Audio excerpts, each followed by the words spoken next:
Without doubt, he is the most experienced head of state in power in the world today. Even his critics have described him as a gifted man with a talent for power and an infinite capacity for work. He is, above all things, a man with a burning desire to master the nearly inscrutable processes of executive leadership in a modern, complex, and changing world. For President Lyndon Johnson, the hours and days of each month are filled with the diversities of challenge and activity that even the rank outsider associates with his office. Yet, clearly at the core of this activity, this mosaic of time and burning energy, the winds of crisis and sudden change are inalterably present, and they can, without warning, suddenly begin to emerge.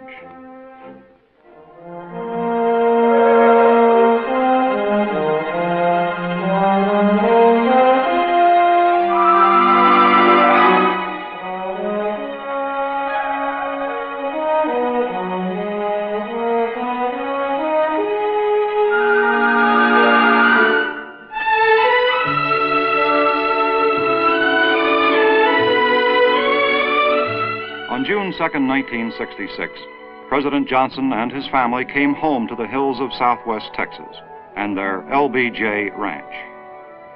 Here, for a few days, they would take up the needed luxury of a change of pace. Here, among family and a few close friends, the obligations to Washington formality quickly began to slip away. The first family was home.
The queen of seasons in southwest Texas are the months of April and May. If they are kind, great white thunderheads roll in from the Gulf, leaving behind a profusion of wild flowers that will bloom deep into the summer.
To a man like author-biographer Jim Bishop, sitting in a field of wild flowers in the midst of a brown and sunburned country which is known more than its share of drought and deprivation can be slightly paradoxical.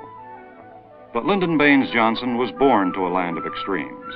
And over the years, he's made no secret of the fact that the hard-earned freedom that the men of this land have made for themselves has been a constant source of inspiration to him in his 35 years in the nation's capital.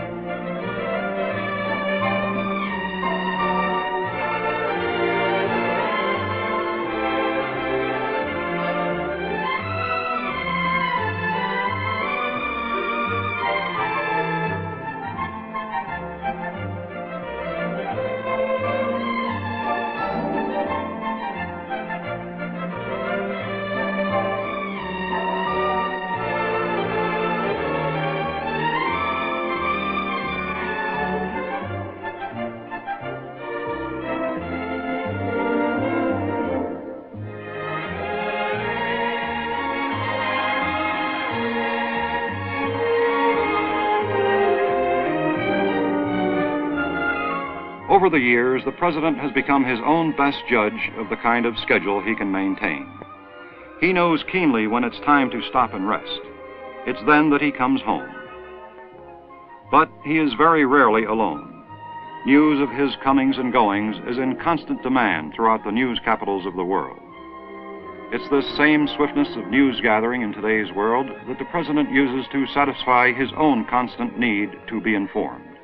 The lines of communication to him are always open, whether he's in Texas on a June weekend or in the White House.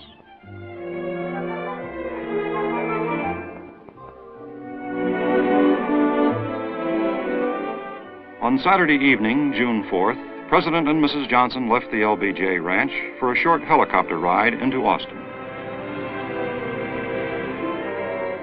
For the Johnson family, Austin, Texas has its fond memories. It was there on September 12, 1934, while he was attending a meeting of the Texas Railroad Commission, that Lyndon Johnson met Miss Claudia Taylor of Karnak, Texas. Even then, her family and friends called her Lady Bird. It was also there on April 10, 1937, while he was confined to a hospital bed, that President Johnson learned of his first real victory in big-time politics. Now, on a night in June of 1966, he came back to Austin and sat in the audience at the University of Texas as his daughter Linda received her bachelor's degree in history.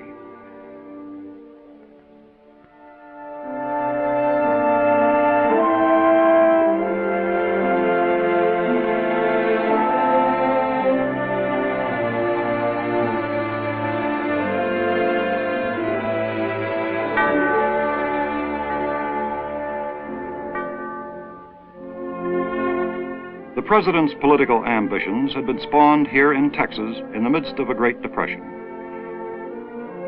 During the early years, he was both a partial creator and full participant in the turn of this country toward a changing and more responsible social discipline. A social discipline that would not only break the Great Depression, but also give early promise to an even stronger America. For Lyndon Baines Johnson, the memory of this early promise was a lasting thing.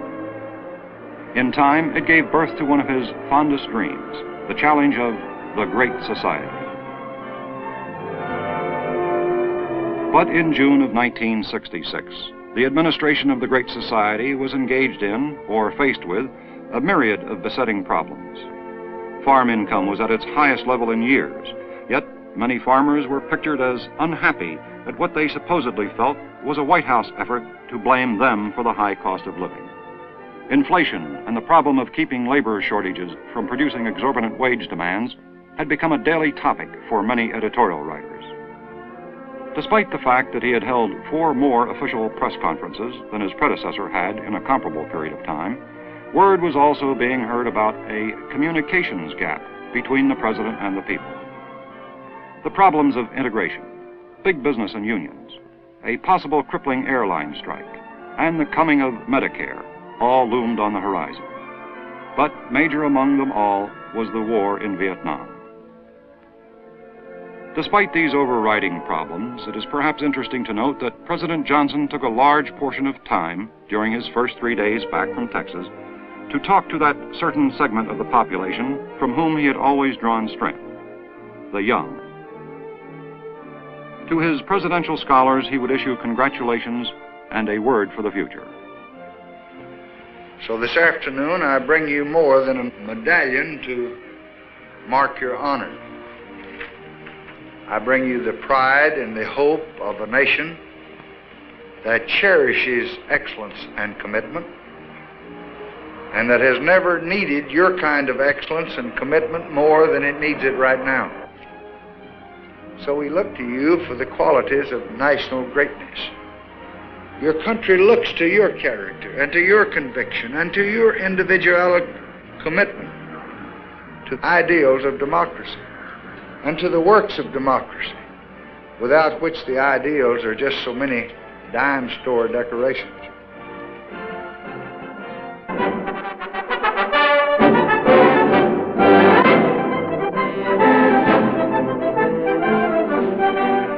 To the nearly 1,000 students representing the National Rural Electric Cooperative Association, an organization that he has always been close to, President Johnson would present the challenges of public service. Who will work to improve our inadequate schools and our libraries? Who will build the parks and clear the slums? Who will clean up the countryside and restore our natural resources? Who will patrol the streets and operate the hospitals and the rest homes? Who will staff social welfare agencies, teach in the college, and plan the new town? Who will lead the way in beautifying the cities and the countryside? Well, I hope that you will provide the answer by considering a career in public service.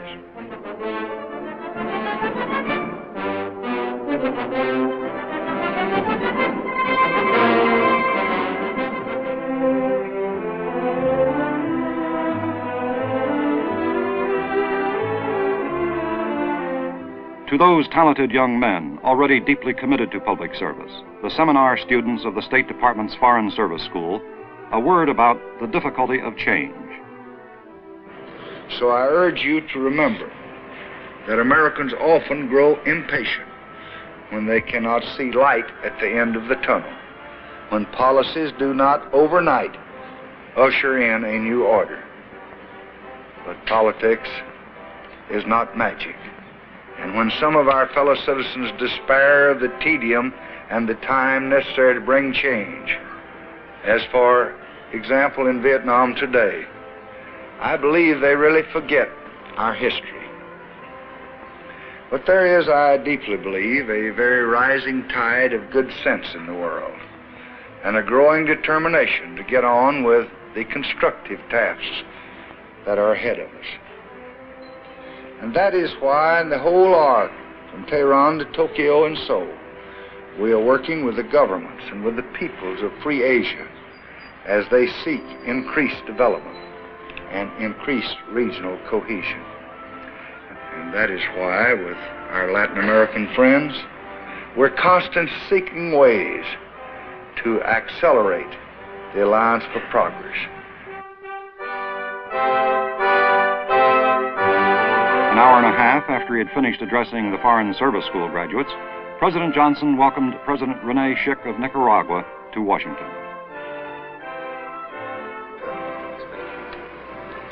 It is always good, Mr. President, when the heads of governments can come together. Each of us, each day, constantly face new challenges.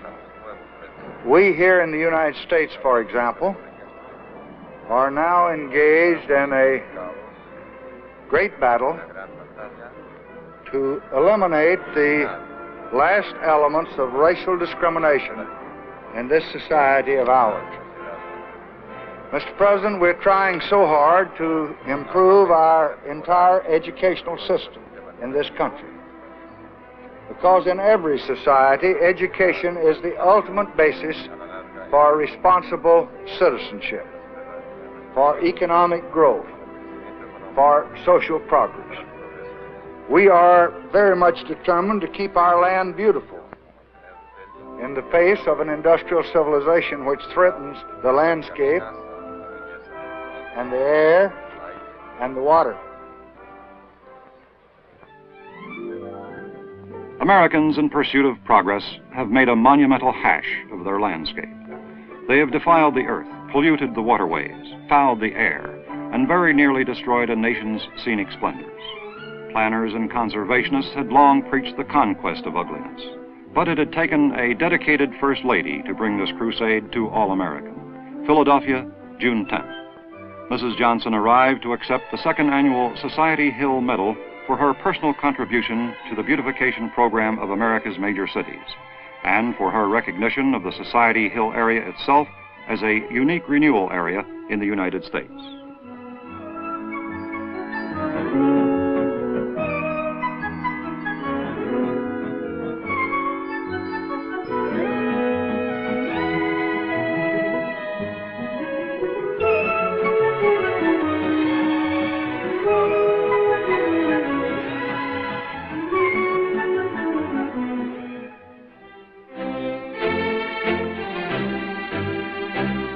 For months, President Johnson had held firm in the administration's conduct of the war in Vietnam. He had held firm despite a mounting barrage of criticism and a rising uneasiness over the war as reflected in public opinion polls. Now the firmness was beginning to pay off. Despite all the gloomy headlines, the political situation in Saigon was not without hope. The September 11th elections, which might well put Vietnam on the long road to representative government, were less than 3 months away. United States troops were continuing to inflict the kind of losses that no enemy could sustain indefinitely. There were telling signs of a weakening morale in North Vietnam. But now, against this background of weakening morale, a sudden shift had begun to develop in Hanoi's conduct of the war. Round-the-clock surveillance of the Ho Chi Minh Trail had revealed a feverishly increased infiltration rate of men and materiel from the north. New roads to the south were being built. An estimated number of 15,000 trucks had been shipped into North Vietnam by their allies. Large numbers of motorized barges were busy hauling war materiel down the country's maze of inland waterways. What it boiled down to was that the Reds were shifting from a small arms guerrilla action to a quasi-conventional military war. Truck and barge convoys obviously could not travel without oil which North Vietnam did not produce or refine, oil which was being imported at an increased rate of 60% over recent months, oil which Hanoi was now hurriedly trying to disperse and bury. Given the perishable nature of such a target, it was now becoming expedient to bomb the huge oil tank complexes outside the cities of Hanoi and Haiphong.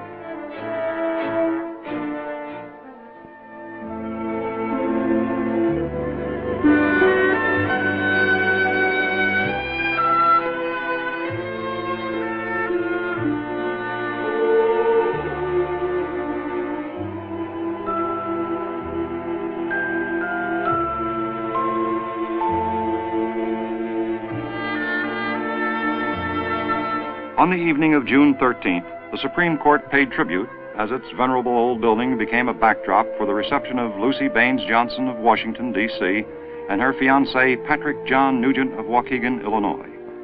It was the first such reception to ever be held there.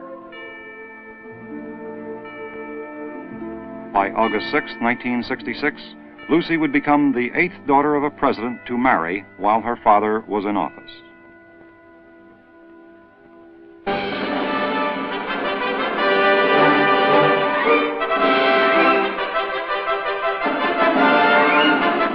The following evening, the President and Mrs. Johnson honored the foreign ambassadors to the United Nations with a White House reception. Washington was to be the first step on a grand tour of the United States, planned and arranged by American Ambassador Arthur Goldberg. Oddly enough, more than